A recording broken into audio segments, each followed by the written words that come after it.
Let's get peppy. Welcome to episode 77. I am Gardell from Planet America, which you can see on iView or on Facebook or on YouTube. You can see all over the place. But who cares about that? You want to see his podcast and you want to see Dr. Dave Smith. That's right. I am Dr. Dave Smith. You are listening to me. Not quite delivering the energy that I was trying to set up there, Dave, but that's okay. We know and love your low energy ways. Every single week, as you guys would be aware, I am getting more and more frenetic about not being able to squeeze in everything. I actually moved the record back half an hour today, but there are so many premiers droning on with their press conferences for COVID all at the same time that we couldn't record. Fucking selfish of them to take up all this airtime to inform citizens on what they need to do to stay safe from COVID. There is important podcasting to be done, Dave. Just say the numbers and piss off. Of course, the reason for this is the ABC only has a limited number of lines it can record on because the ABC is set in 1867. So we can only record like 4 or 5 things at once. And in this case, we couldn't record the show. So we just sat around twiddling our thumbs for half an hour waiting for them to stop. And we're going to end up being about an hour and 10 minutes again, even though I was trying so hard to get longer. I'll do my best. Let's see what we can do. Let's squeeze all in. A lot of Afghanistan to talk about. But quickly, some updates. DeSantis COVID/update. DeSantis, we talked about how he was trying to, how he imposed a school mask mandate or lack of mandate, no mandate in Florida, so they can't have a mask mandate in Florida schools. The schools wanted to ignore him, and then he said he was going to dock the pay of the principals and supervisors, which was ill-advised, I thought, because they were sympathetic people. Turns out he legally can't do that anyway. Well, he can because of the employment nature, they're not directly employed by the state, he can't do that. What he can do is just dock the funding of the school, and then they have to choose to dock their own pay out of that funding, which they're not going to do. Anyway, so he gave up. But even if he had, Education Secretary Cardona then came over the top and said, well, I can actually use COVID funds to just pay them back anyway, the money you take away from them. So you can't do that anyway. And so then DeSantis just backed off and said, well, I'm not going to be dealing with this. Just forget, let's just move on, pretend this never happened. But then like 3 days later, then Biden held a whole press conference just repeating what Cardona had already said. I'm sure it wasn't so he could talk about something other than Afghanistan. But anyway, he came over the top, and anyway, that's kind of all fallen apart. So basically, you have a whole bunch of schools ignoring DeSantis now and just doing what they want. I love it when an executive, in this case the governor of a state, gets a hard lesson in how government actually works in his own state. It's always great to see.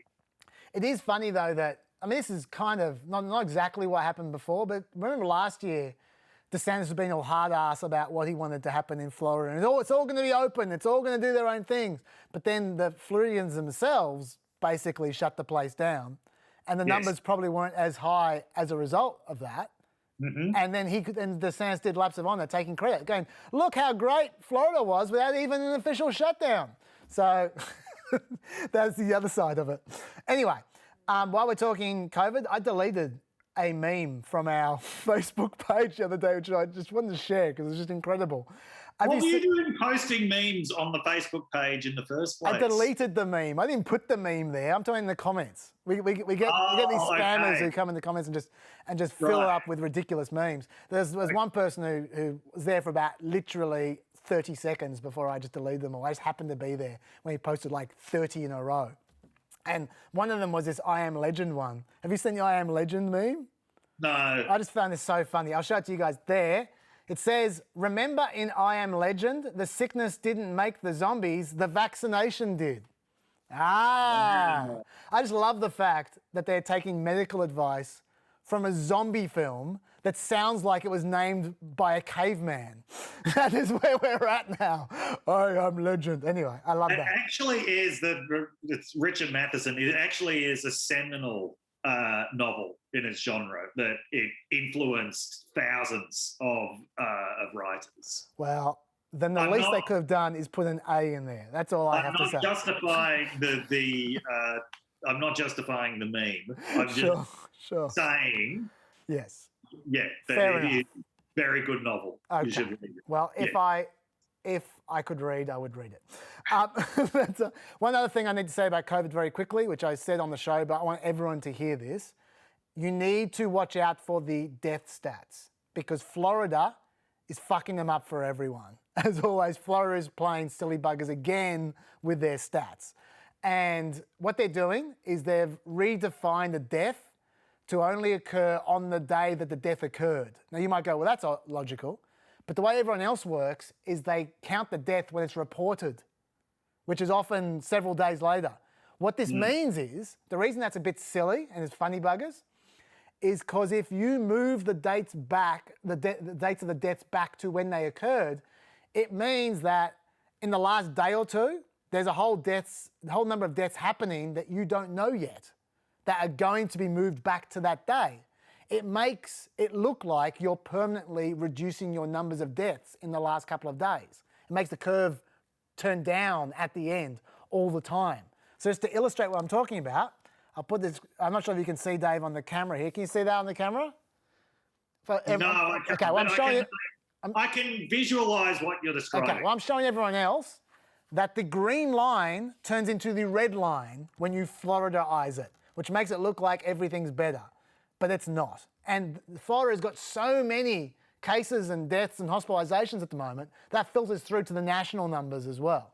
So the national numbers are looking better than they otherwise would. And that's important because the deaths, I'm afraid to say, have begun to spike. And in reality, they're spiking more than they look because of Florida's stats jimmery. Okay, let's move on. But quick update on Andrew Cuomo as well. He resigned, as we know. Last week, we talked about him at length. I just got to read you this quote from him this week.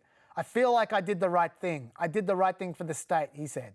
I'm not going to drag the state through the mud, through a 3-month, 4-month impeachment and then win and have made the state legislature and the state government look like a ship of fools when everything I've done all my life was for the exact opposite. I'm not doing that. I feel good. I'm not a martyr. It's just I saw the options, option A, option B. So he resigned because he wanted to spare New York the shame of impeaching him after he was then dismissed and he won and he triumphed over everyone.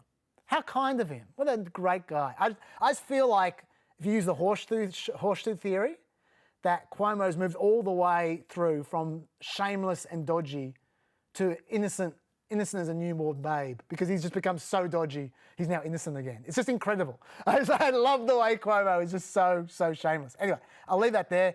Do you have anything to say about COVID or Cuomo before we move on? No. Okay, what you do have something to say about is Congress, because we interrupted you last week. We had just said there was a bipartisan infrastructure bill passed. I don't think either you or I guessed that it would necessarily be passed a few months earlier. We certainly wouldn't guess that it would be passed with 19 Republicans. What's going on? Tell us, Dave. Well, we could tell a very complicated story about how each of the 19 Republicans, which included Mitch McConnell, came around to voting for this while 31 still didn't. But instead, I'm going to try to tell as simple a story as possible. This is what I think is going on. The Republican aversion to debt has just evaporated. So there was a lot of disagreement over how this would be paid for. Republicans obviously didn't want tax increases. Democrats didn't want spending cuts in other areas. So what do you get instead? It's debt financed. It's just going to add a lot of debt, which the Congressional Budget Office has estimated at, I didn't see what the estimate was, but a lot. Yeah. Now, in previous generations, this would have been enough to sink the infrastructure bill. So the Tea Party Republicans would have made a huge display about not voting for something that would have incurred that much debt, as well as not voting for something that would result in a tax increase. Instead, 19 out of 50 Republicans, so that's nearly 40% of Republicans, including Mitch McConnell, obviously enough to get the bill passed with a veto-proof majority, have decided that the debt just doesn't bother them. Now, it was already a sort of fairly commonplace thing that Republicans weren't bothered by debt during Republican administrations, but would really become debt hawks when there was a Democrat in power. We saw from the Trump period that, once again, Republicans clearly not bothered by debt when a Republican is president. But what is really interesting is that now that there's a Democrat back in the White House, at least a lot of them have not renewed their objections to the accumulation of debt. And even those who didn't vote for this, they're not kicking up the Tea Party style or 90s caucus style ruckus around debt. It's actually becoming a debt issue. And I think that this actually does point to a fairly significant shift. Part of it is a rational shift that is to do with the fact that interest rates are still so low that even for your more hawkish-minded Republicans, just the appeal of continuing to borrow, it's hard to make a case against it. But part of it is a political shift as well.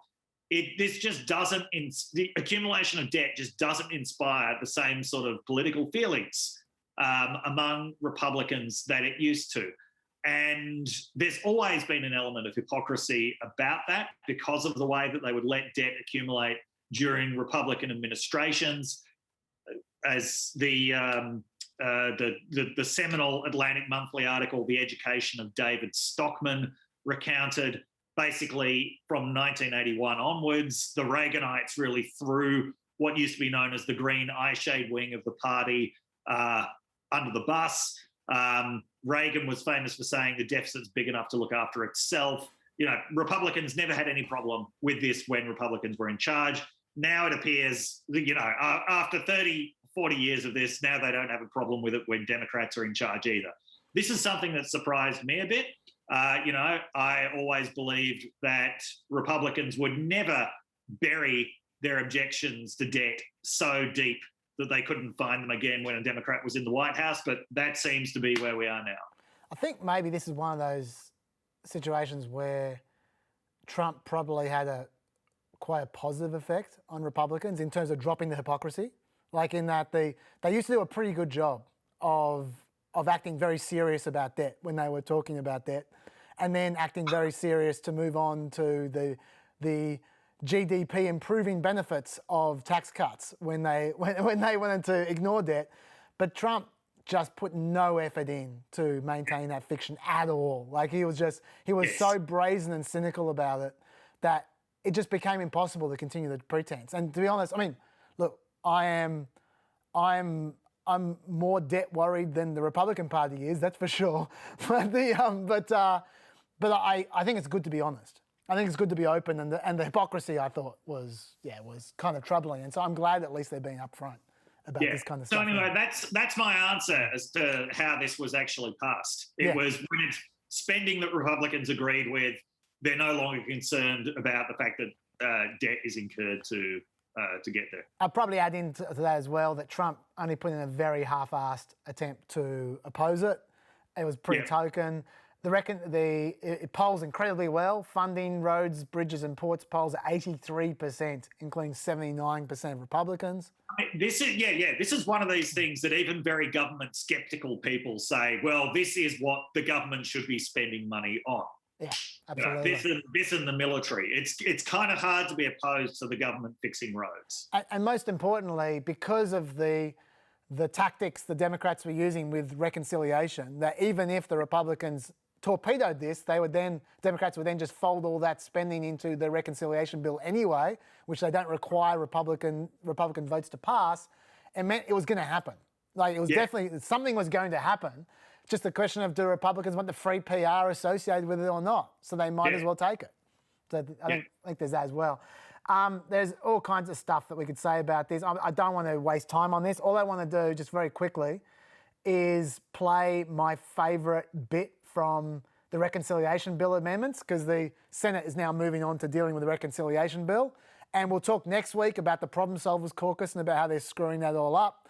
That is, they're not very good at solving problems at the moment. The problem solvers. Yeah, the fact that they called themselves the Problem Solvers Caucus should have set the alarm bells ringing that they were going to cause way more problems than they were ever going to solve. Absolutely, absolutely. But the Senate, just before they took a break, were passing some amendments to attach to the reconciliation bill. And normally what happens here is you get the opposition party proposing all kinds of tough votes for the government party to vote on, and they basically poison pills.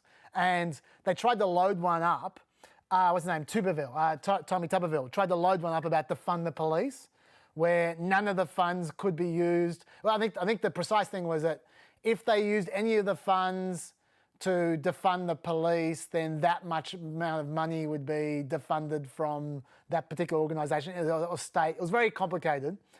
Don't worry about the details. Basically, it was a defund the police amendment, essentially. He wanted to get the Democrats on the record voting against defund the police. But of course, the Democrats in the Senate are not supporters of defund the police at all. And there was a very, very funny moment when Cory Booker, God love him, just turned the comedy to dial up to 11 and just embraced it. Madam President. Senator from New Jersey. I am so excited. This is perhaps the highlight of this long and painful and torturous night.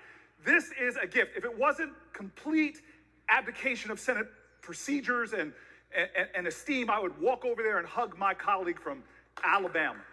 And I will tell you right now, thank God, because there's some people who have said that they're members of this deliberative body that want to defund the police, to my horror.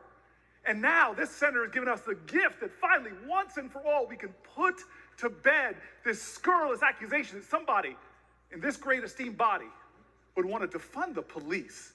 So let all of us, 100 people, not walk, but sashay down there and vote for this amendment and put to rest the lies. And I am sure I will see no political ads attacking anybody here over defund the police. And I would ask unanimous consent to add something else to this obvious bill. Can we add also that every senator here wants to defund the police, believes in God, country, and apple pie? Thank you. How good was that? Why didn't you run for president like that? Anyway, that was my favourite bit. But there are other things to say about infrastructure, but this is going to keep on going with over the next few weeks as the House deals with this. So we'll come back to that. Let's get to Afghanistan. Assuming you have nothing else to say about the infrastructure, we can save it? Yep. Okay. No. Afghanistan. All right. So obviously we've got about an hour to talk about this. The final cost of the war, $2.26 trillion, 241,000 lives, according to the Costs of War Project. Mm-hmm. Let's start with the fact, when we're talking about this withdrawal, that the story is still being written. Oh, by the way, there's going to be a lot of overlap with the show on this. While on the show, we talked about things like the census and we talked about immigration, a whole bunch of things we won't talk about here. We talked about Afghanistan at length, but since it's so messy, I'm going to repeat a lot of it because I think it's worth hearing here as well. We've heard a lot about the Saigon moment, like people talking about, when the chopper was on the roof, it was like Saigon, the fall of Saigon. That's really stupid because I know there was a helicopter involved, but the fall of Saigon, that chopper was the last chopper out of town. That was the end. Whereas in this case, that day where chaos was unfolding was the beginning of the withdrawal, which is going to go for weeks. So let's wait and see what happens over the next few weeks. It might turn out to be a historic fuck-up, maybe. It might be okay. We don't know yet. Let's actually wait and see over the next few weeks. I just want to just put that proviso out there, that let's not jump to conclusions before things actually happen. But also another thing, I think we should ignore the polls. There's a lot of poll talking at the moment. But a lot of people go, oh, look how the polls have dropped for support for Afghanistan. Well, of course, when you're in the middle of a quagmire, which it seems like over the last couple of days, and there was all this negative press, of course the polls would drop fast. But the polls right now make no sense at all. They're all over the place. I'll give you an example. Reuters had 50% of people wanting to send troops back in to fight the Taliban, 50 to 36, but 61% of people want America to complete its withdrawal of troops on schedule. 61-25. So they had a majority both wanting to send in more troops and wanting to withdraw at the same time. They're on the same poll, the same people. Also, Reuters had 68% saying the war was going to end badly no matter when America left. But 51% said it would have been worth it to leave troops in for another year. So it's completely contradictory, or like the polling at the moment. And it's because just everything's happening at once. People are just unhappy. They just in polls, they just say, I'm unhappy in as many ways as they possibly can. And let's wait, see how it settles down, and then we can look at the polls again in another month or so, I reckon. So I would just leave that for now. Let's talk about what's actually going on the ground, though. First of all, do you have any first impressions that you want to talk about the whole last week, Dave? Well, I mean, one of the reasons why I thought that the fall of Saigon was a misplaced analogy was that the fall of Saigon took a long time to happen. This happened very, very quickly. And it was pointed out that, Nixon had managed to ensure that there was a lengthy gap between the withdrawal of US forces and North Vietnam conquering Saigon, whereas in this case, it happened in a few days. And there was a really interesting sort of reversal of rhetoric. We've been hearing for weeks from US officials that it was fine for the US to pull out because the Afghanistan army was ready to handle this. The Afghanistan government was ready to handle this. Then when the US pulled out and the army, well, large parts of the army basically ran away without a fight, and the president ran away without a fight, Biden's response was then, well, this confirms that we did the right thing getting out because the Afghans were not prepared to fight for themselves. So that shows you the infinite sort of malleability of political rhetoric and political reasoning. I think that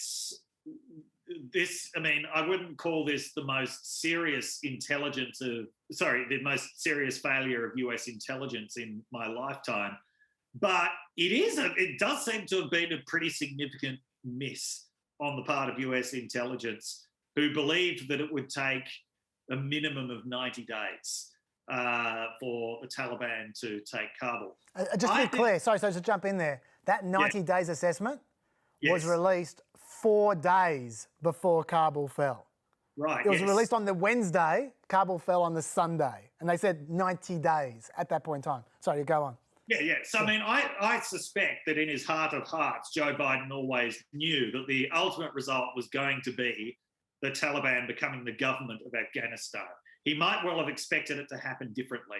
He might well have expected there to be fighting, which would then result in the need to negotiate, which would then result in political settlement. But instead what happened was just this lightning takeover of Afghanistan. Now, what this suggests to me is the Afghanistan government and military simply was not a permanent fixture. It was completely dependent on the US and the US military. As soon as the US military left, it all evaporated. There are so many reports of rampant corruption within the Afghanistan army, of the fact that despite the fact that the US had been training the Afghan army for 20 years, most of the recruits were still people who'd been recruited within the last year or so, because the attrition rate from fighting the Taliban was so high that they constantly needed a new supply of troops.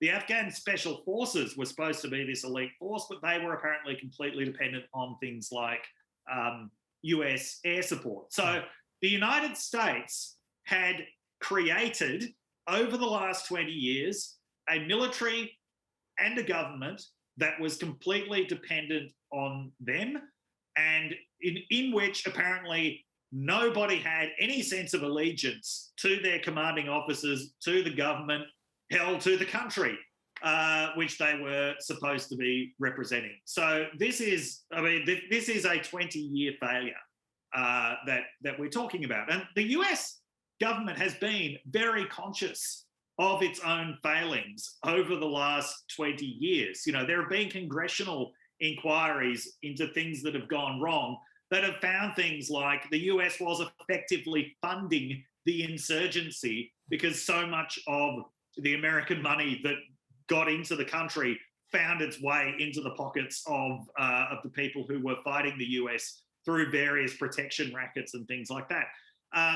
They've been conscious of these failures for a long time, but somehow the big picture just didn't quite all come together. And so, obviously there's going to be a lot of questions about whose failure is this. It's a multi-decade failure, which, while I would always, put the principal blame on George W. Bush, we have to remember that the original authorization for the use of military force in Afghanistan in Congress in 2001 had only one person in either House of Congress who actually opposed it, who was Barbara Lee from California, who's still there. So, that's one person in the entire US Congress who can actually say from the outset that they got it right. More broadly, there were a lot of other countries that supported this as well, even countries that opposed the US in the Iraq War. Now, it's very, very difficult to just undo a mistake that so many people were responsible for over such a long period of time when there are so many sunk costs involved, not just monetarily, but the kinds of emotional sunk costs involved in conflict where so many people have died. That's something that is incredibly difficult to undo. So I would certainly agree with those majority of Americans who said this would have been bad whenever it had been attempted. I don't agree with the 61% or whatever it was who seemed to think that if you'd left US troops in for another year, that the outcome would have been different. Interestingly, everyone, it seems to me that everyone right across the spectrum agreed that eventually Taliban were going to be in charge of Afghanistan. No matter when you did it, no matter what happened, no matter how successful the Afghan army were, eventually, whether it's in 6 months or a year or whatever, we all knew what the final destination was. And so, ironically, and this is no defense of Biden, this is no defense of the balls ups that we've seen and we're about to talk about. But ironically, the fact that it just all collapsed in a week is probably a very good thing in the long run for Afghanistan, because what's better if there's a final destination, is it better for it to happen straight away with no bloodshed whatsoever? Or is it better to have a civil war for a year before that happens? How many hundreds of thousands of people would have been killed if they had fought for the next 18 months before we ended up at the same final destination? I wouldn't say there's been no bloodshed whatsoever, but yes, I take your point. You know what I mean? Yeah, it's absolutely. It's so I'm probably stretching a bit when I say good, but that is the positive side of a very negative situation. Another way of putting it would have been that the ultimate outcome would have always had to reflect political reality in Afghanistan. The fact that it came to this, the fact that political reality was reimposed so quickly is, yes, it was shocking, but the illusions evaporated very, very quickly. Yeah. Yes. Okay. Now, as you foreshadowed accurately, we're going to be talking about blaming people. Certainly, Biden set the scene with his speech on the other day. We just went through a catalogue of people to blame. Why don't we just take some of the people that Biden blamed and discuss it, roll it around a little bit. Let's start with Trump. He loved to blame Trump. Biden said, "When I became president, I faced a choice. Follow through on the deal Trump made with a brief extension to get our forces and our allies' forces out safely, or ramp up our presence and send more American troops to fight once again in another country's civil conflict." Is he right? Were his hands tied by Trump? No, I don't believe his hands were tied by Trump, because I don't believe that Trump's hands would have been tied by Trump. I'm fairly convinced that if Trump had won in November, the US would still be there now, because the US military would have convinced him that, look, it's going to, something like this is going to happen and it's going to look really bad. Well, they'd already done it twice, hadn't they? Yeah.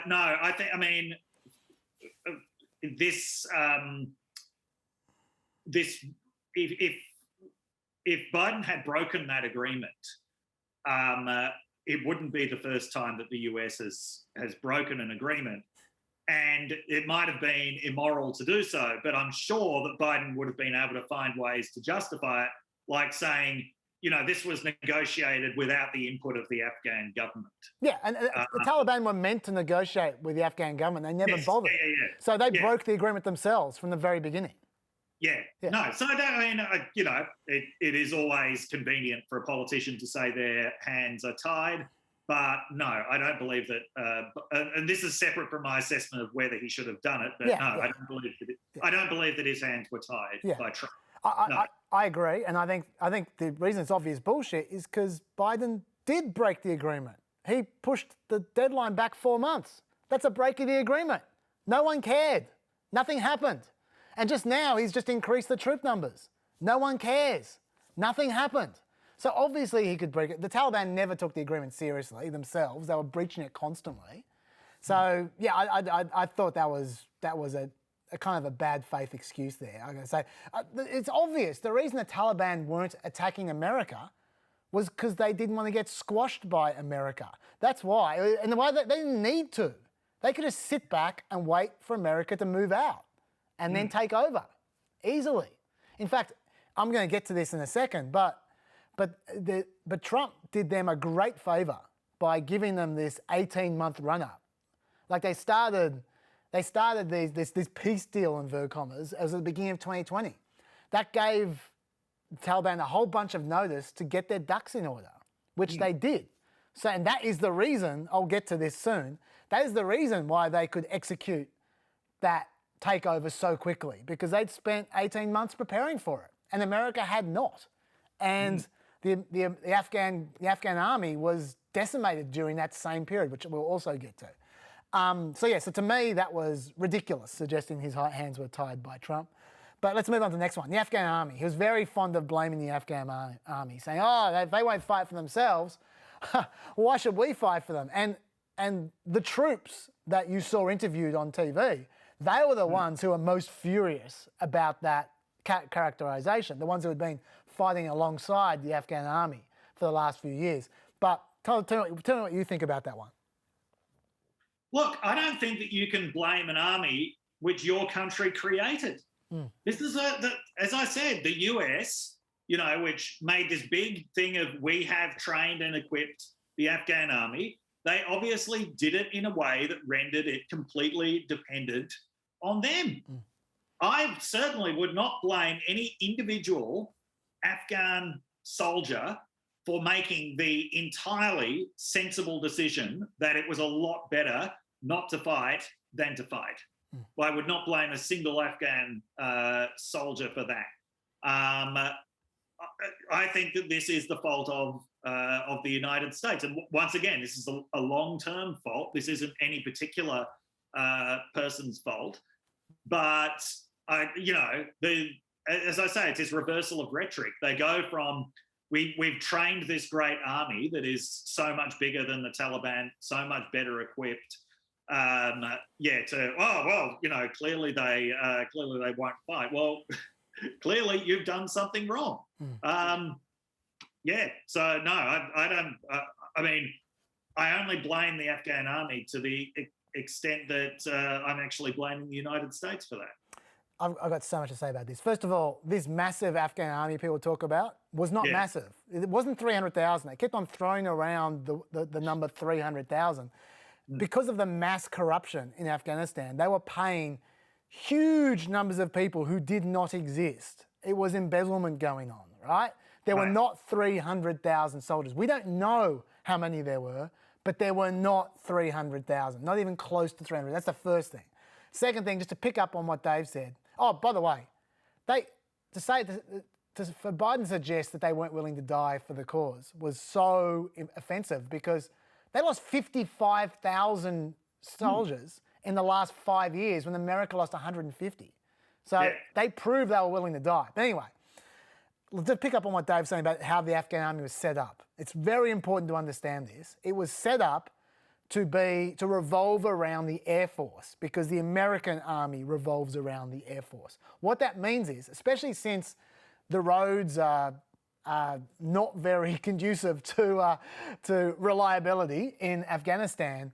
They are worse than Wayne County. Wow. That's wow. how bad they are. I would like to stop for a Michigan corner to just go into that, but we don't have the time. So we'll just leave it hanging out there. But they basically do all their supplying in Afghanistan by plane. They get their food by plane. They get their ammunition by plane in all their outposts. They put the troops out all over the place and they supply everything by plane. So it's completely dependent on the Air Force, right? But when Biden started drawing down, he not only took away America's air support, but he took away the support for Afghanistan's planes, because they were using American and foreign contractors to keep their planes in the air. And Biden took away the contractors. So they couldn't fly their planes anymore. So all of a sudden they got troops stationed all over Afghanistan with no food and with no ammunition. That was the way it was set up. And that's completely, as Dave said, America's fault. And so what do you expect to happen when you have soldiers stationed everywhere with no food and no ammunition? They weren't getting paid either, by the way, because as soon as America handed over the payment to the Afghanistan government, they just didn't pay them. They couldn't afford it. And they were corrupt. So they weren't getting paid as well, right? Now, that's the first problem. But also they had no intelligence. All their intelligence was via planes as well, like overflights of intelligence, right? So they had no intelligence either. So that's on one hand. But then on top of that, you have what I foreshadowed before, the way the Taliban took advantage of this 18-month deadline. America, it wasn't a deadline, but they knew they had a long period of time to wait. America said to them, don't kill any Americans, but otherwise you can do whatever you like. And they said, great. And they just strafed the Afghan army for the next 12 months. They lost tens of thousands of people over the last 18 months while they were singing ducks, and America didn't give a shit. And so the Taliban basically defeated the army before the actual war, while they're being weakened by this drawdown I just talked about as well at the same time, right? So the defeat was before this fight. The fight was just reflecting what had already happened. It was just pushing over the card, whatever you call it, card pyramid of cards. I don't know. You know what I'm talking about. House of Cards. Thank you very much. Yes, as a watcher of TV, I should remember that. Okay, but by the way, given what I just said, I'm going to read you from Biden's speech the most offensive line. We gave them every tool they could need. We paid their salaries, provide for the maintenance of their air force, something the Taliban doesn't have. Taliban does not have an air force. We provided close air support. We gave them every chance to determine their own future. What we could not provide them was the will to fight for that future. It's true, you gave them all that, and then you took it away. And then you complained when they didn't fight very well after you took it away. But on top of that, there are even more issues. Ghani issued them a stand-down order when he pissed off with his $160 million. He told them to stand down. No one's even mentioned that. On top of that, when they went... Sorry, can I just ask, has it been confirmed that he actually took $160 million? No, it's speculation. It's from the ambassador. I did see when he was interviewed in Uzbekistan, he denied that he'd taken a large sum of money with him. I guess it depends what you define as a large sum of money. But on top of that, remember I talked about how they weren't getting paid? Well, guess who came in to pay them? The Taliban came in to pay them.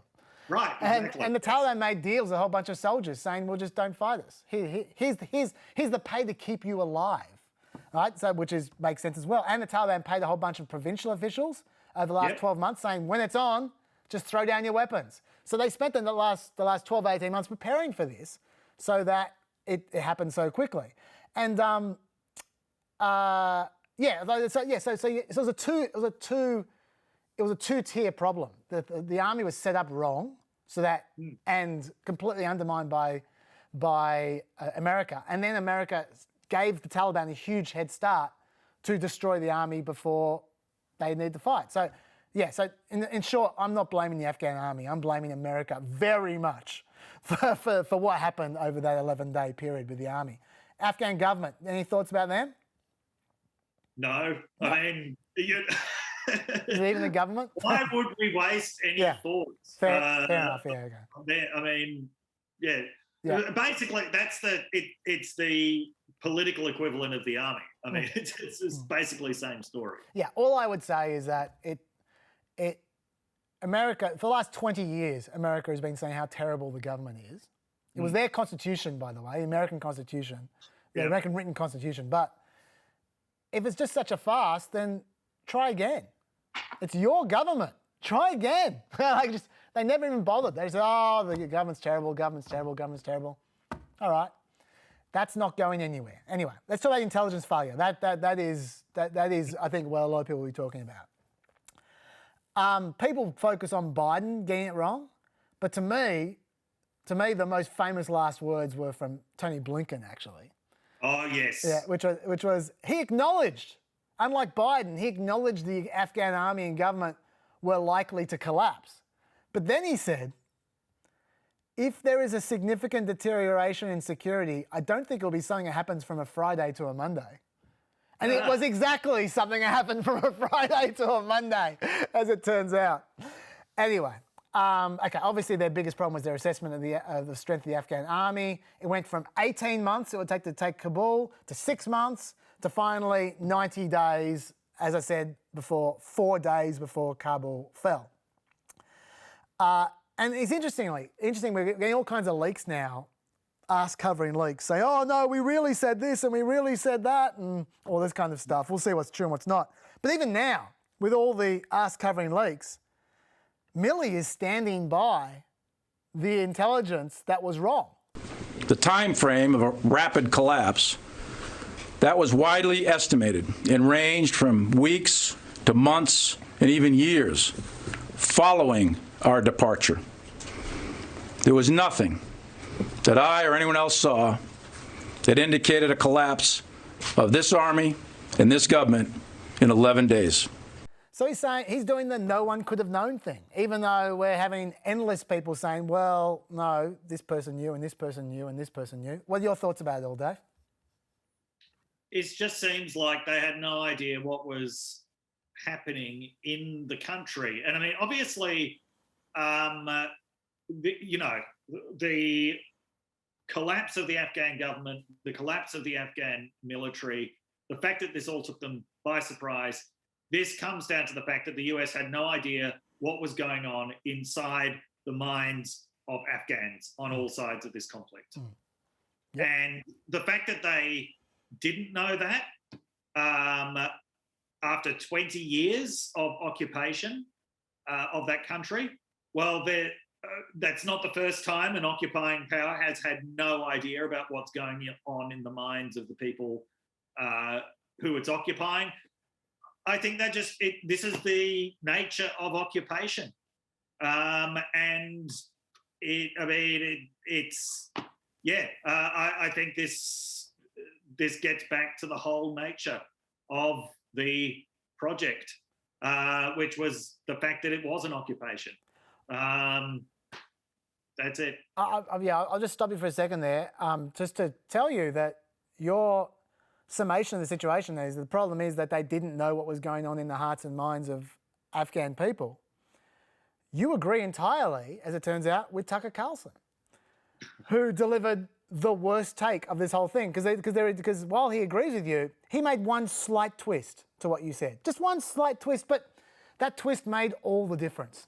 And I'm going to play you this whole clip. It goes for over a minute because it is important for you to take in just the wrongness of this take. It's amazing. The twist I'm talking about is they did not know what was in the hearts and minds of the Afghan people because they were too woke.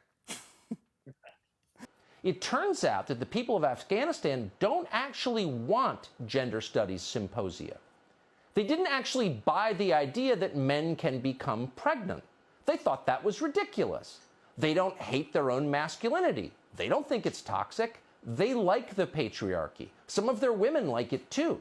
So now they're getting it all back. So maybe it's possible that we failed in Afghanistan because the entire neoliberal program is grotesque. It's a joke. It's contrary to human nature. It answers none of our deepest human desires. It is merely a performance staged for the performer. It's not even supposed to improve your life. It's ridiculous. And ideas that ridiculous can only be imposed by force, only with armed men at gunpoint. The moment these ideas are not mandatory, the second the troops withdraw, in fact, people tend to revert to the lives that they prefer to live. That may be the real lesson of Afghanistan. Let's hope our leaders notice it. So the real lesson of Afghanistan, Dave, is that if you're too woke, people will choose the Taliban. Because, of course, the Afghan people chose the Taliban. That's what we just saw. They just, all at once, just said, oh, no, too much transgender politics. Please come please come Taliban. We want you. That's what happened.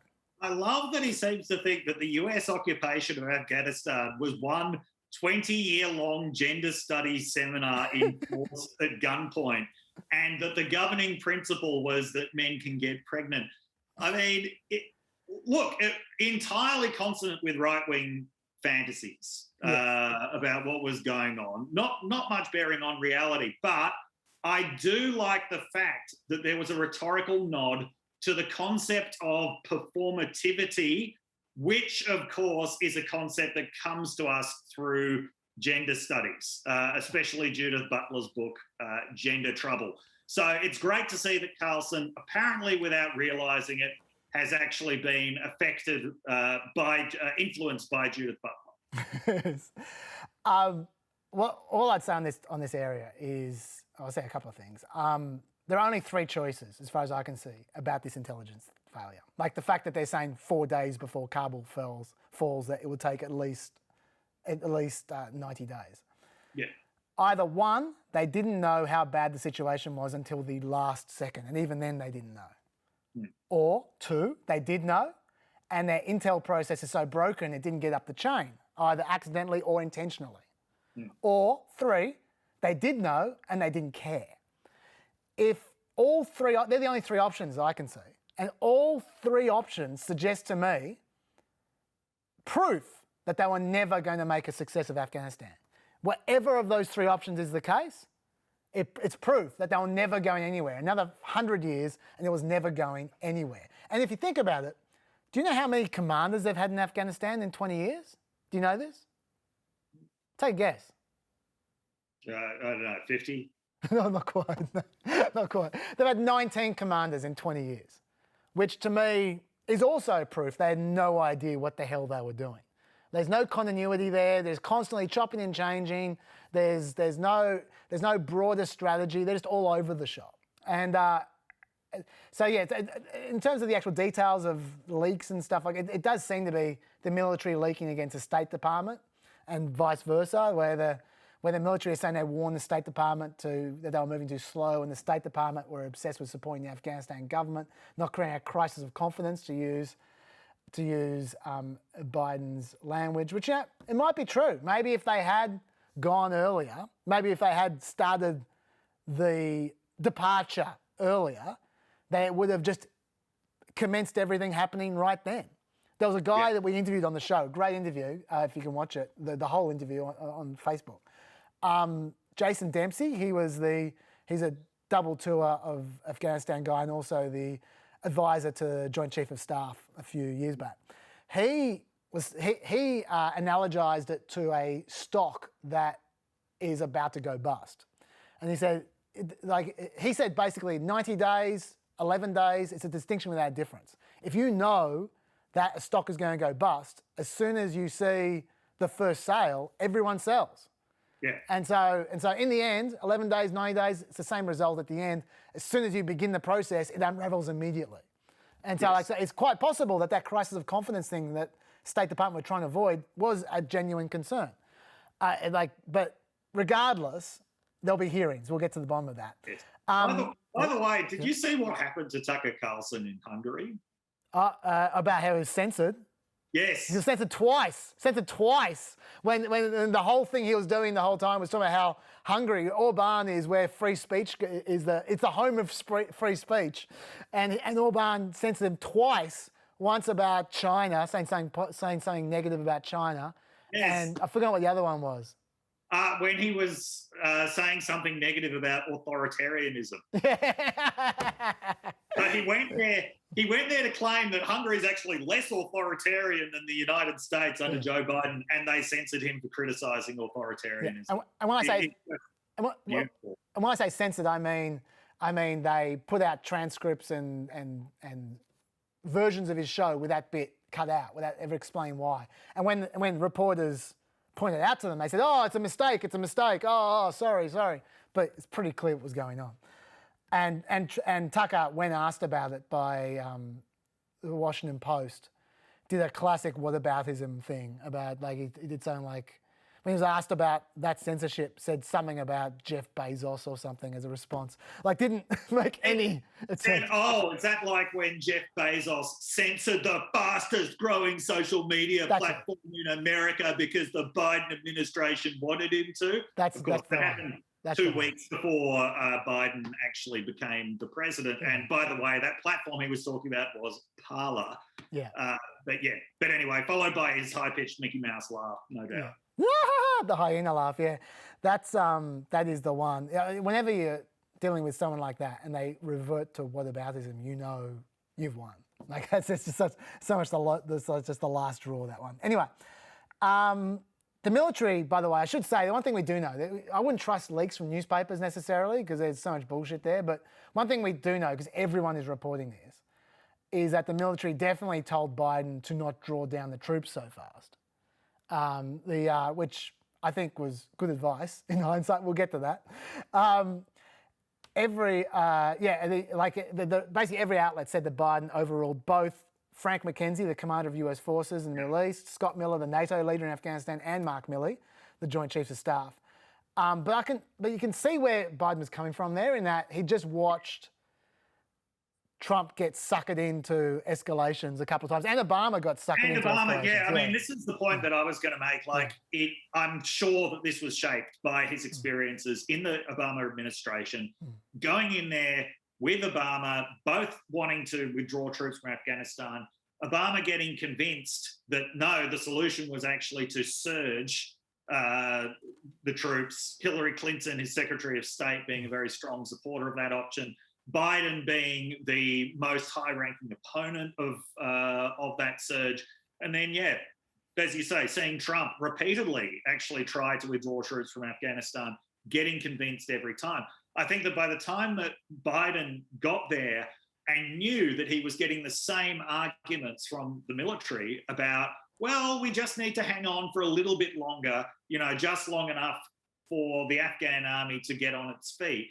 I think that what's happened over the last week shows that that moment was never going to come. And Biden realised that. There was never going to be a moment when the Afghan army would have got on its feet. But I think he was just disinclined to listen to any advice from the military about how to actually do it at that point. I think there's this really interesting continuity, I've said this before, between Obama, Trump and Biden. All of them have struggled against the foreign policy establishment, which the Obama administration referred to as the blob, which Trump referred to as the deep state. Biden, in some senses, by far the most seasoned one politically to become president, the oldest one, the one who just didn't give a fuck anymore. I mean, the reason why I think that Trump would still be in there is because Trump was so averse to any appearance of defeat. And in his second term, he would have had no motivation to actually follow through with that withdrawal when he could have just kept on kicking the can down the road to the next president.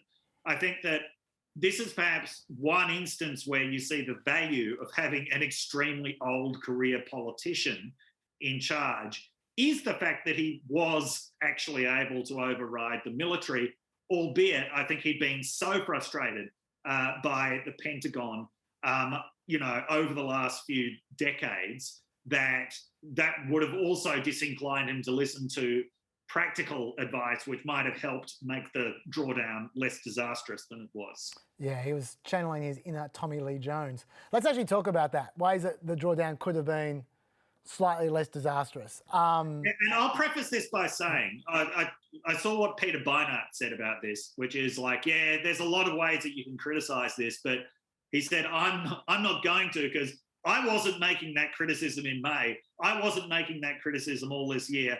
I was just saying, yeah, let's get on with the withdrawal. And I would like to acknowledge that we on the podcast haven't exactly been offering Biden any practical advice prior to this, or making any complaints prior to this about what could have been done better. We are doing all of this in retrospect about a decision that, well, I don't know about you, Chaz, but I certainly this whole year have supported the idea of getting US troops out of Afghanistan. So I just want to acknowledge my own hypocrisy in advance here.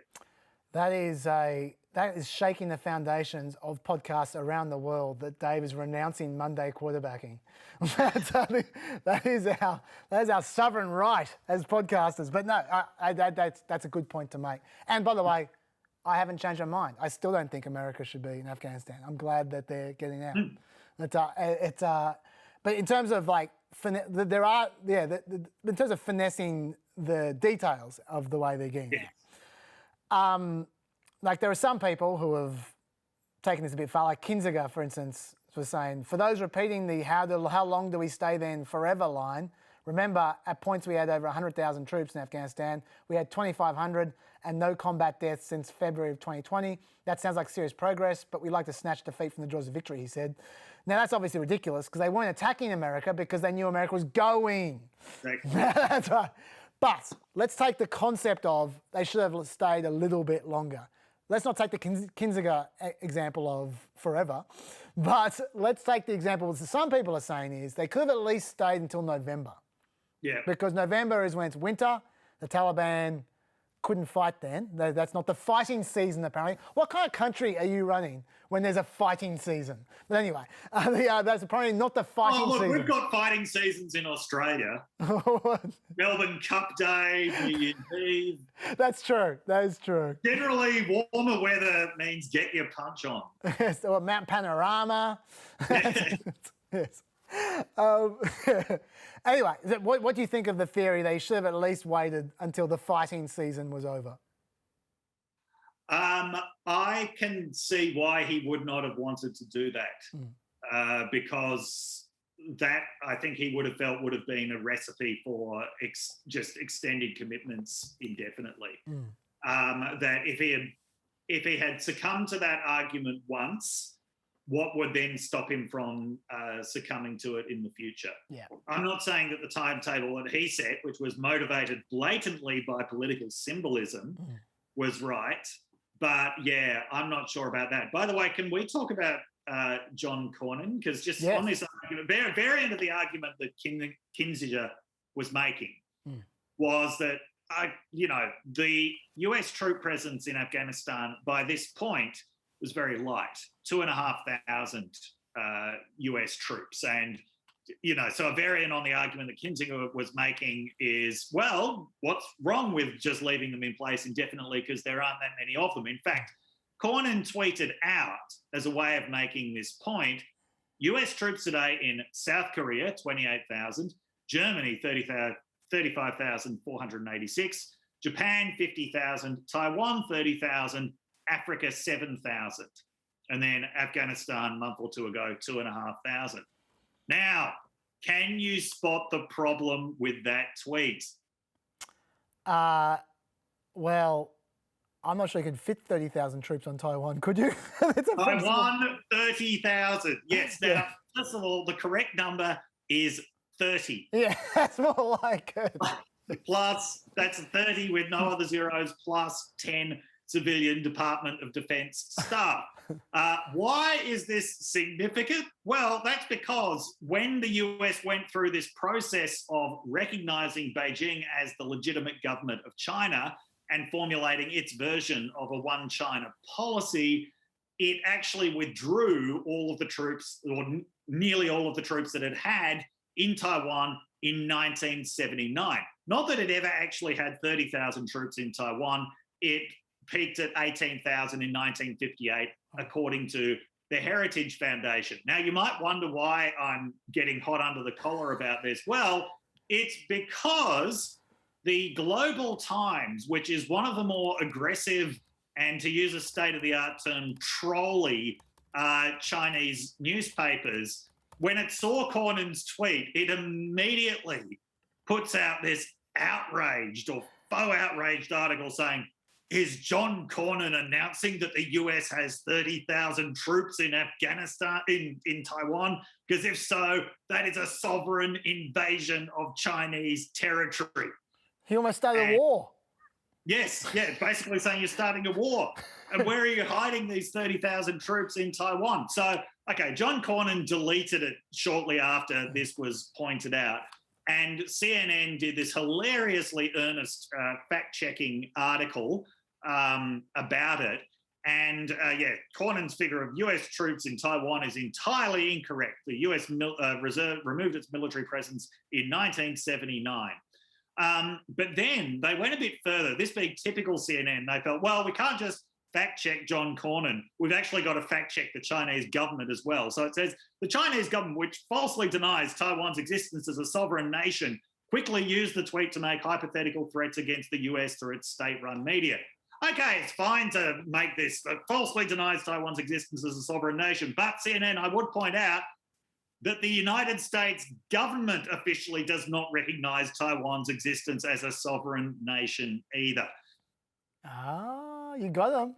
That is part of the American formulation of the one China policy, is that it acknowledges Taiwan's claims, but it doesn't actually acknowledge its existence as a sovereign nation. It doesn't, you could perhaps argue that it doesn't deny its existence as a sovereign nation, but it doesn't recognize it. Such are the niceties of diplomatic language. But anyway, so that was just a fun little incident in the midst of all this. It really makes me wonder about the kind of relationship between Twitter and diplomacy. God, I wouldn't put those two words together too often. Well, I mean, it's a really interesting, because I have wondered for a long time, does social media just make diplomacy a lot more difficult because so many people in governments have access to social media and can do this kind, can do this kind of just blurt out whatever you feel like whenever you want to an unlimited number of people, whereas in days of yore gone by, there were official channels of communication that were fairly tightly controlled to stop things like this from happening. Now, there is actually quite a vibrant literature on the relationship between diplomacy and Twitter. And so I was having a look at this week, and it finds there's actually a very, very mixed and rich picture here. For example, Twitter was actually very, very diplomatically helpful in the lead up to the US-Iran nuclear deal in 2016. And Twitter actually enabled diplomats who couldn't talk to each other otherwise to basically talk to each other directly when you had crises like US naval personnel straying into Iranian waters, which is something you might remember was resolved surprisingly quickly in the lead up to the Iran nuclear deal, with all sides talking about mutual respect. Constance Duncan, who is at Monash University, wrote a really interesting article about how Twitter actually facilitated diplomacy. So I won't say that Twitter is necessarily completely bad for diplomacy, but there are lots of ways that it can go wrong as well as right. I'll tell you what I reckon the problem for diplomacy with Twitter is. Yeah. The people who are in charge, like your foreign ministers, your Secretary of States, those kinds of people, them having Twitter, I think is very useful. It makes you more accessible, like you said. That could come in handy. The problem is Twitter increases by a very large factor the number of people who can conceivably represent a country. That's true. Like it's not just Z who represents China on Twitter; it's the Global Times. Yes. And some shitty undersecretary can represent America, And so a senator from Texas, who the Global Times quickly pointed out, he's on the Senate Foreign Affairs I think he might even be on the Intelligence Committee. So they were suggesting he had access to knowledge about it. But you're right. Yes. So basically, you go from one person who's highly trained and highly cognizant of their position in the diplomatic framework to thousands of people conceivably who can influence diplomacy, don't give a shit, and they're just sounding off. And so that's, I think, the problem for Twitter and diplomacy, myself. It is. But anyway, I just like to, I'm very glad to see that there is such a vibrant area of research on this, and I'll be reading a lot more of that research. Fair enough. Just to follow up on what I was saying about the Tommy Lee Jones thing, inner Tommy Lee Jones, it's ironic because we're talking about how Trump wouldn't have done this if he was in this position. I mean, and Trump did, by the way, specifically say he would have, I've got the quote here somewhere, he said that the withdrawal, quote, would have been guided by facts on the ground for him. And that is code for I was never going to withdraw, even if he doesn't realise that, because there's always facts on the ground saying you shouldn't. But it's ironic that Biden's withdrawal was almost pure Trumpian. Like, if you just look at, like, first of all, he just went right over the top of his generals, which is classic Trump. Just ignore the advice of the pinheads. Like, he didn't do it with the generals, but, he did it over and over again. He completely ignored the welfare of the Afghans. Like, he didn't give a shit about the helpers and the women and all the rest. Just we're just getting out. We're getting out. Gone. We're out of here. It was pure American first. Like, it was the most Trumpian withdrawal you could have that wasn't Trump. And all the inverted commas elites were tut-tutting about it in the same ways they would have with Trump. So it's quite ironic the way it turned out. I was just going to say that one other thing about this, I feel like, this is not my theory, this is something else I read, but this is a George Packer theory, which I thought was interesting, which is, we're used to Biden having the empathy, and people go, where'd the empathy go for the helpers and for the women and all the rest of it? The empathy was for the troops. That's what that was the empathy for. And Biden's empathy is so centered on the troops. The George Packer theory is just related to Beau Biden, and he's got an anecdote that both from 2010, where both Biden and Richard Holbrooke were convinced that the war was unwinnable. But Holbrooke argued that the United States owed Afghans continued aid and assistance, particularly the women who had suffered under the Taliban's rule. They just couldn't abandon them, Holbrooke said. And that infuriated Biden, who was so angry he rose from his chair, according to Holbrooke, and yelled, "I am not sending my boy back there to risk his life on behalf of women's rights. It just won't work. That's not what they're there for," he said. And it's just interesting. Like, I know Beau Biden is not going to be sent back into the army anytime soon, but maybe that's where his framework comes from. It relates to his son. Yeah. By the way, the one point where I think the podcast would be legitimate in criticising Biden is over this, not evacuating or not having the right plans in place to evacuate people who would need to be evacuated because they would be subject to reprisal killing. And because I can actually distinctly remember you pointing out last year that there would be a refugee crisis from this, with the refugees being people who had helped the US. And that is the one thing which it wasn't just us. There was a lot of people telegraphing in advance that this was going to be a serious problem and something had to. And for some reason, that wasn't looked after, and that is indefensible. That is certainly something I've been beating the drum about, and I'm not the only one. Let's talk about that quickly now. And I thought that was the worst part of his speech, by the way, when he was talking about how they didn't want to go anyway, the helpers, and that's why he didn't send that. That was obvious bullshit. There were 88,000 people in the queue waiting to go. And and they've been there for months, right? I just want to say, just very quickly, I mean, you can sound off on this in a second, but so very quickly I should put down that Biden is anti-refugee. I don't think people realise this. He is we've talked about this before as well. He is anti-refugee.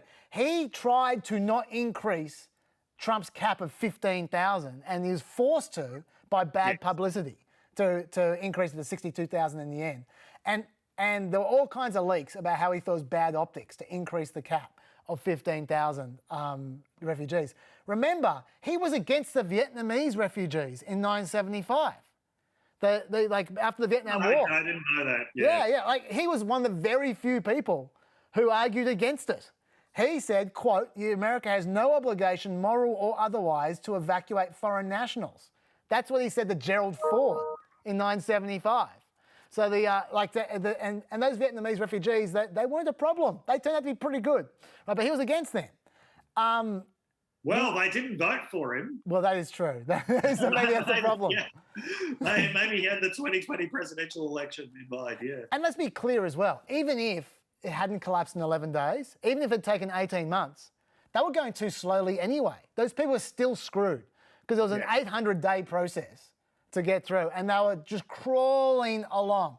They'd done like 2,000 people all year, and there were 88,000 waiting. So it would take them forever. Canada is taking 20,000 refugees at the moment, and America is taking 3,500. That is fucking bullshit. I'm sorry I get very angry about refugees. But Biden is not pro-refugee, and people should stop acting like he's not. They're trying to convince Kosovo, Albania, Uzbekistan and Tajikistan to take these refugees at the moment.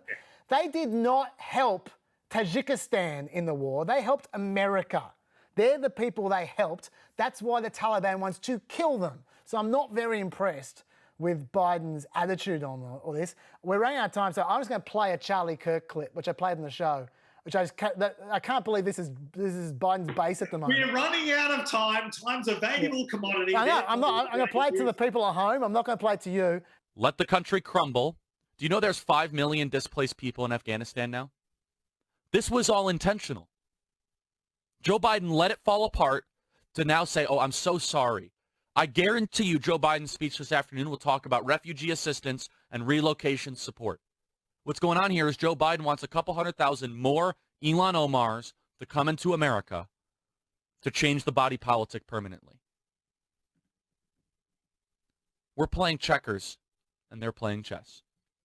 Charlie Kirk, you suck. Okay, so that was that. And there's all kinds of leaks to Reuters that Biden is specifically concerned about the political impact of large numbers of Afghan refugees because of people like Charlie Kirk. Brian Kemp in Georgia wants to take refugees. Wow. That's where we're at. So there are plenty of Republicans who are not scared of refugees. If Trump ever gets back into power, Brian Kemp will be a refugee. Yeah, true. Even Trump is okay with them. Trump, quote, can anyone even imagine taking out our military before evacuating civilians and others who have been good to our country and who should be allowed to seek refuge? And also, the Americans come out first, but also we will help people that help us. We have to be very careful with the vetting because there's some rough people in there, but we will help those people. Yes, he's being opportunistic, classic Trump, and if he was in charge, he probably wouldn't give a shit about them. But still, and I know he's super flaky, but it kills me. Do you have anything to say about this issue? No. Okay, that's fine. We'll see what happens. Like before, I'll stick to what I said before. Let's wait and see what happens because they can fly 9,000 people out of the airport every day if they want to. There's 10 to 15,000 Americans in Afghanistan. That leaves a lot of seats on the plane for Afghans if they really want to get them out. So let's see what happens over the next 2 weeks. Do you have anything to say about women? Because that's the other group. What does this mean for women in Afghanistan? We will have to wait and see. The Taliban has been projecting a more moderate image over the last few years. Understandably, a lot of people are very, very skeptical of that. The Taliban has made public statements saying women will be allowed to work and girls will be allowed to go to school. I don't know enough about the Taliban or about Afghanistan to know what's going to happen. I will just say, based on my knowledge of religion as a phenomenon, there tend to be a lot of disagreements, even within supposedly strict interpretations of religion about what is the correct way to interpret it. There could be variation, significant variation within the Taliban about what they think should happen in the country. So I wouldn't be surprised if you saw it being far more repressive in some places and far less repressive in others. But yeah, I really don't know. To be fair, by the way, I can't believe I'm saying to be fair to the Taliban, but to be fair to the Taliban, there is a possibility that the guys in charge have no control over what's happening at the foot soldier level. Yeah. Like they've got a fair few ruffians there, right? So I mean, look, I don't trust them, but it's possible that they could be trying to be slightly different, and there's still all kinds of incidents with Taliban foot soldiers and Afghanistan women shooting them or whatever. But yeah, well, let's wait and see. I'm certainly not comforted by. And we have expressed in no uncertain terms here at the United Nations through a very strongly worded press statement from the Security Council that we expect the Taliban to respect human rights, including the rights of women and girls. We have also indicated that they have to be respectful of humanitarian law. Look, there's not much she can do. Obviously, she's the ambassador, but still. Do you have anything? Okay, you got to go. Do you have anything to add about anything else about what this means for terror, America's credibility, anything like this, nation building, anything left about this? No? Okay, I'll just talk a little bit more then. Thank you very much, Dave. I'll see you next week. And I'll keep on going to you guys. I've only got a couple more minutes anyway. Guys in the control room, just tell me when I'm up. Okay, so I should say, by the way, with the helpers, that America does need, they've got to use the troops to clear the way for the helpers, because at the moment the Taliban are positioned outside the airport and they're basically whipping people and shooting above them and stuff. It's very difficult for people to get through those checkpoints. It's a pretty tough ask to get into the airport unless America makes room for them. Meanwhile, while all these people are outside, inside, there's planes leaving with no people on them. There's a plane the other day that left with a German plane that had 100 seats. 7 people were on the plane, which is very frustrating given that right outside there were thousands of Afghans desperately trying to leave. They're there with Clarissa Ward from CNN, who seems to have a death wish. She's just out there all the time. By the way, have you noticed how all the reporters are women? I've got a theory about that. There's heaps of female reporters. I haven't seen a single male reporter on the streets of Kabul. And my theory is that no non-journalist woman would be crazy enough to be out in that street right now. If you look, there's no women in the background. It's always just the reporters, the only woman in the shot. Literally the only women who'd be prepared to be out in the street are Western women who are journalists. So they so it's kind of, instead of a press fedora, they use a press burqa. Now, like, it's a way of saying we're a journalist. It's a woman. It's a journalist. So leave them alone. I don't know if that's true or not, but it is just interesting. There's just so many women reporters out there, female reporters out there on the streets of Kabul at the moment. And Clarissa Ward is the best of them from what I can see. Anyway, they're outside with her, and the Taliban are whipping them and beating them and shooting around them. Even Americans can't get past there. I mentioned this on the show, that the State Department sent out a letter to Americans saying, I'll read it to you, saying, to American citizens, thank you for registering your request to be evacuated from Afghanistan. The US Embassy in Afghanistan has confirmed that an undefined number of US government-provided flights will begin soon. Please make your way to Hamid Karzai International Airport at this time, in caps now. Please be advised the United States government cannot guarantee your security as you make this trip. They sent that to the Americans in Kabul. And they've got no plan for the Americans outside Kabul. They're talking about maybe helicoptering them, which is kind of crazy. So I don't know how the Afghans are going to get there. Well, I've talked about this in previous episodes. It's a bit of a concern. So is that 5 minutes, did you say?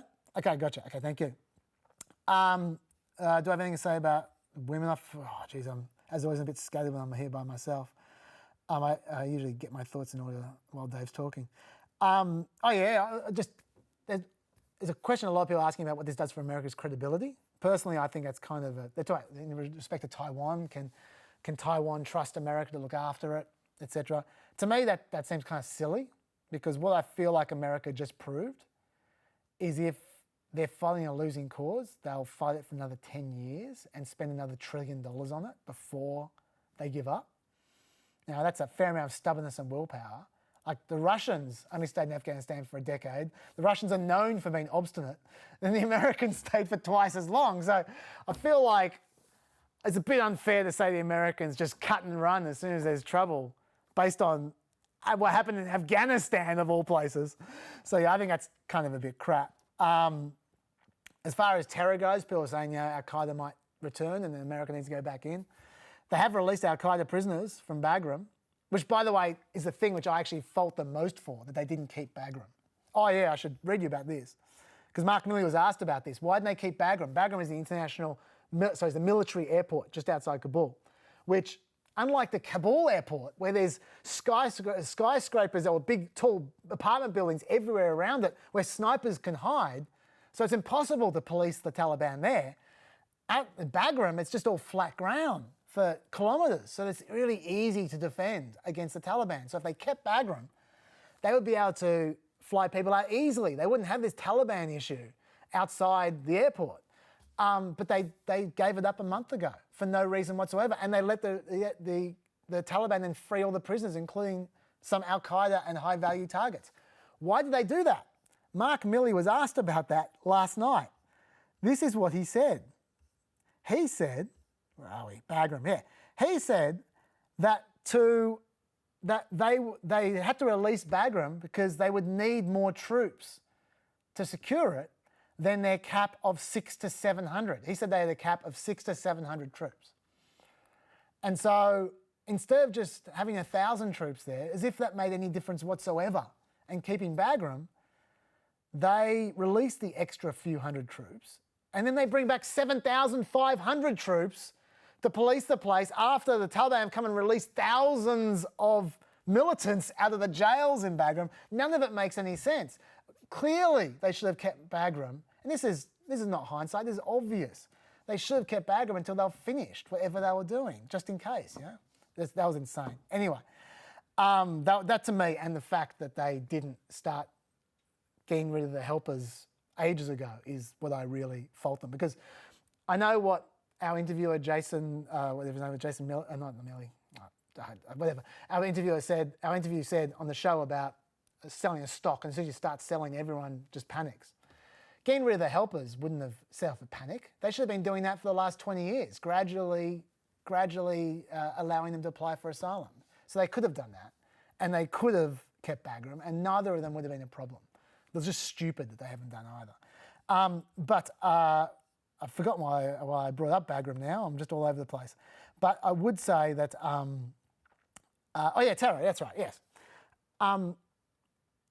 Yes, al-Qaeda may come back. I don't know. Let's see. I don't know. But what I would say is that terror is now more salient as a result of this as an issue.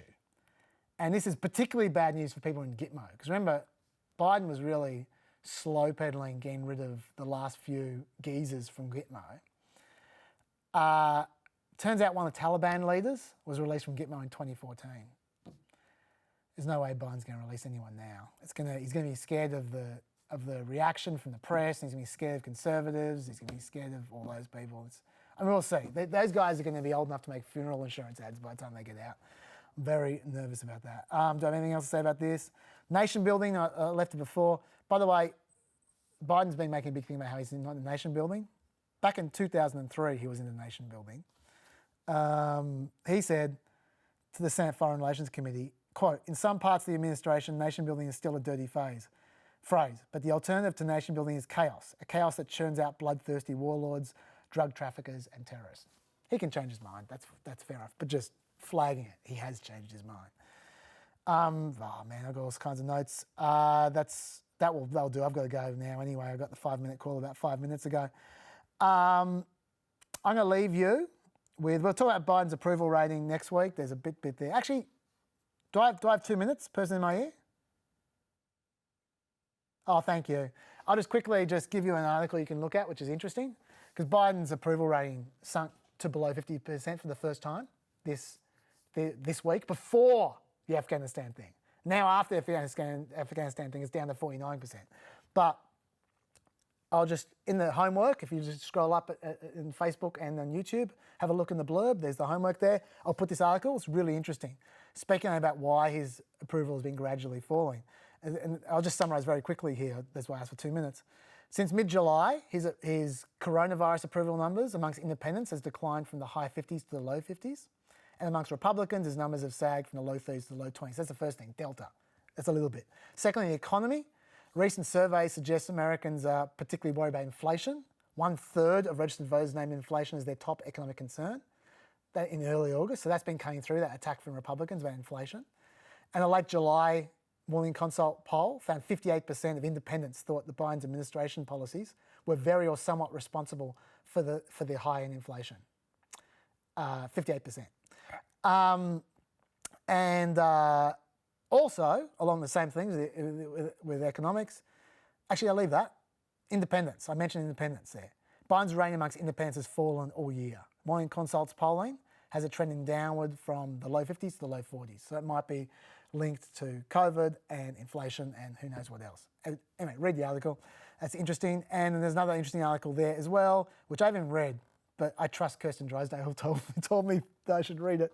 Apparently, bad guys been eavesdropping on the Taliban for the last few years. For the military, what his takeaway from that about Taliban is. She reckons it's a real must-read article. I trust her, so I'm going to pass it on to you in the homework. This is Kirsten's homework. Thank you very much for watching. As always, one of these days we'll get a proper length podcast up, and I won't be rushed at the end. I obviously didn't get to the IPCC. Blame the Taliban. I didn't get a chance to read it. It's about 1,200 pages long. I'll do my best whenever I can. I'll see you guys soon. Thanks a lot. Bye-bye.